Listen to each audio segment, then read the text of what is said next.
Hi there, it's Rob Keating. In this video I'm just going to give you a quick rundown on my life story. Try not to put you to sleep, but just so you get to know me a bit better and see what I'm all about. When I was growing up I always wanted to be a park ranger. I love animals and I used to watch Yogi Bear. Yeah. Boo boo, I think I see a picnic basket. Yeah. That's enough of my Yogi Bear impersonations, but anyway, I love the idea of being a park ranger and I always wanted to work in Yellowstone National Park, but then I realised that that's over in America, so that's probably not going to happen. Then another dream I had was playing at the Olympics in a sport. I thought I could play basketball or something, and that was my dream. I also thought maybe I could be a runner, but my knees didn't really like that. And then as the Atlanta Olympics were approaching, they announced that beach volleyball was going to be a part of the Olympics, and that was my thing I was doing at the time. I played on the Pro Beach Tour here in Australia, and I was ranked number 5 in Australia at one stage. I picked up a partner who was 6'8" tall, and we were going quite well, and the dream could have happened. But then he blew out his knee, and that was the end of that, so it was hard to pick up another partner of the same quality, so that was the end of my Olympic dreams.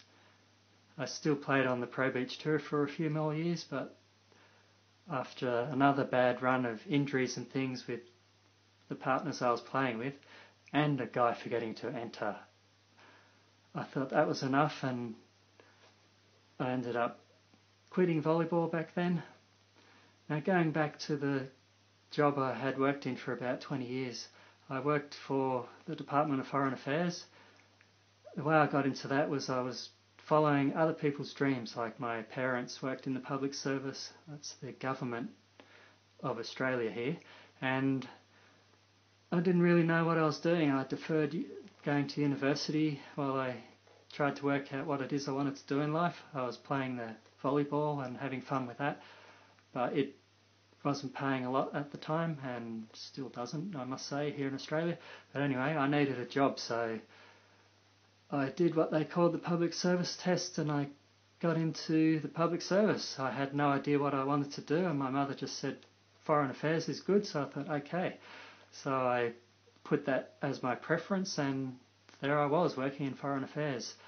I had various jobs that were okay, but nothing that I was really passionate about doing. It was just something I did for money, and I just was there year by year, not really achieving too much. Like, I was getting okay money, I was moving along slowly, but I was never really happy. I was like a caged lion. I really sometimes would dread being in the office, and I was always looking for other things to do, like the dreaded Amway I was introduced to, and got all excited about that for a while, but found it wasn't for me. And then there was this thing called Amiga Trend, which was an Australian copycat of Amway.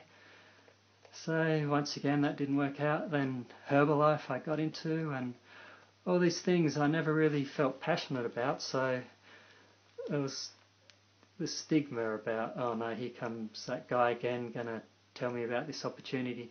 So I got sick of that, and then I found my way into some internet marketing things, and at one stage I was making really good money and I was all set to hit the beaches, and then the FBI stepped in and shut down this operation. I was literally 3 hours from getting my first $10,000 a week payday, but the FBI shut down the business and froze the bank accounts, and just 3 hours before the transfer was due to happen, bang, it was gone. So then a few more of these internet things came along, and I made a bit more money here and there, but some of them were scams, and even though I made some money, I ended up losing a lot more of potential money. And then after that I said, oh, I've had enough, and then I just concentrated on my job in foreign affairs for a while. I was working in payroll and didn't mind that too much. It was kind of fun, but still not my ideal job. But it paid the bills, kept me going. And then one day I was listening to this presentation I stumbled across by a guy named Kevin Wilkie. He was talking about this project he had where in 90 days he wanted, no, what was it called? 50,000 in 90 days, I think it was. Like, the idea was he'd provide free training and he'd help a group of people where they collectively would make 50,000 over a 90-day period. I thought that was great, and that got me into internet marketing and opened my eyes to the world of possibilities back then. I think it was around 1997. Oops, gone over the 5-minute limit anyway.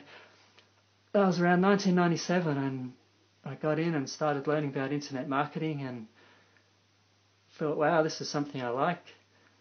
But then I thought, this is a free program, I need to spend money and learn more. So this thing called Stompernet came around. It was actually the biggest thing in internet marketing at the time. I think they made $10 million on the launch day, these guys called Andy Jenkins and Brad Fallon. They taught you all about SEO and how to get your site ranked really well. And back then I thought, okay, this is it. I'm leaving my job. This is what I want to do. But unfortunately, after dropping hints that I was leaving, the job I was in, it was so crucial that without me there, no one could actually pay me my final money to get the heck out of that place. So I had to go back and train the people who took over from me. And I ended up hanging around there for 6 months. And then at the end of that, I got offered some good money to work in a similar job as what I'd been working for, but for a lot more money. So I stuck around there, and 2 years later, it turned out that I trained someone too well, and I got the flick, and the boss I had, who turned out to do that to quite a few people, he found people he could pay a lot less and got rid of the higher paid people. And anyway, I found myself out of that job. And then foolishly, I just rang up the place I used to work and said, hey, you got any job? And I just took another payroll job, and I ended up staying there for 18 months while I actually got selected in another job, but I required an upgrade to a security clearance, which now 3 years and a bit later I'm still waiting for. But anyway, all along I was into this internet marketing stuff, and I was doing websites for people, like a couple of small businesses. I was setting up their websites, doing marketing for them and earning a bit of money, but still not fantastic money. I was working long hours and getting stressed out because I knew I had to go out and get more clients, but I was wanting to do the work for the current clients, and instead of outsourcing like I should have, I just got to the point where I spent too much time working in the business and had a cash flow problem, and then ended up going back to the public service. But then came along Global Resorts Network, which opened my eyes up again, and I thought, wow, this is something I really want to do.